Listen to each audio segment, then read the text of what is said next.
Hey there, it's me, Julie, Fei-Fan Balzer, and I've got a fun Valentine's Day decor tutorial for you about making these little balloons and this doily banner. So, I'm starting with some doilies from the $1 spot at Target. Super easy. I have a pack of red and a pack of white, and I'm gonna make them a little bit fancier. So I'm rolling, not really folding, and you'll notice that it's not actually folded in half because I don't want a crease in there. It's kind of rolled.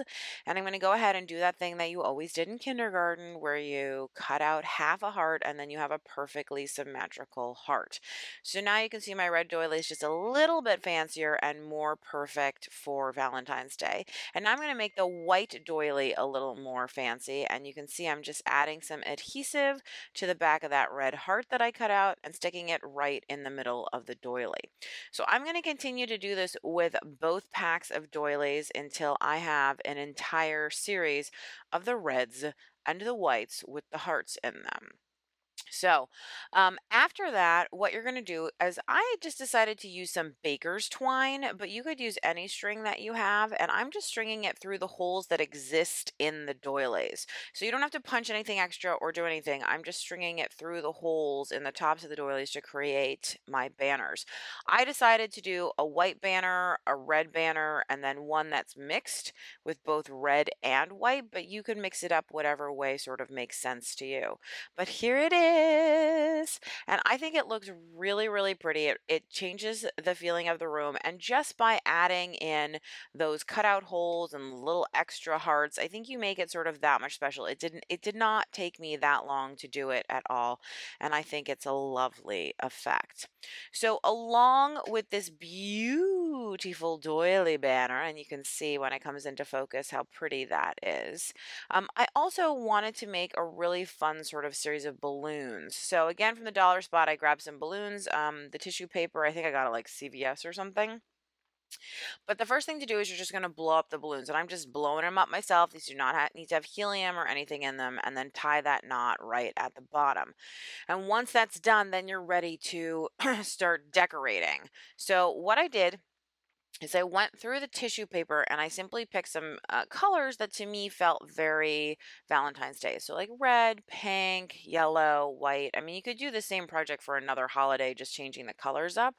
And then I'm folding the tissue paper so that it's more manageable. So that's a huge sheet, but it's so thin that even folded like that a million times, you can easily cut it with just a regular pair of scissors. So I'm cutting out a heart shape you can see here, and now I have a whole stack of hearts to use.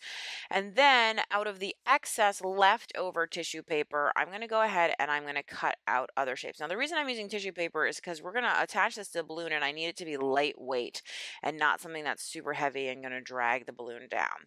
So I'm just going to go ahead and cut all sorts of hearts of different sizes and circles. If you want to get fancy, you could do stars and other shapes. You could do words. I mean, you can go crazy.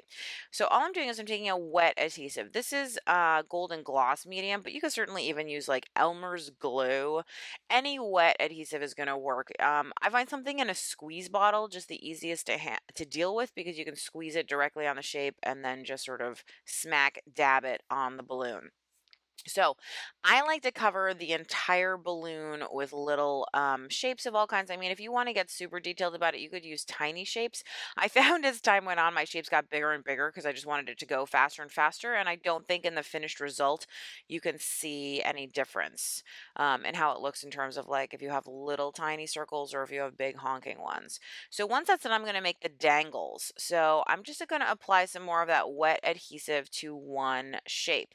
And then I put a thread running down the center of it. And because this is the end one, I'm burying sort of the end of the thread. Then obviously there's a matching other shape because, you know, we kept cutting out those shapes two at a time, or 25 at a time, actually. So I'm just going to keep sandwiching these. And you can do like 3 or 4 or 500 dangles, however many you want, but then they're right on that string.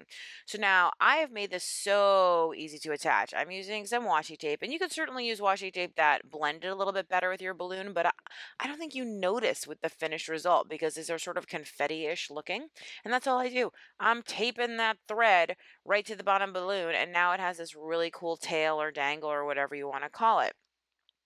And it was super easy to do, right?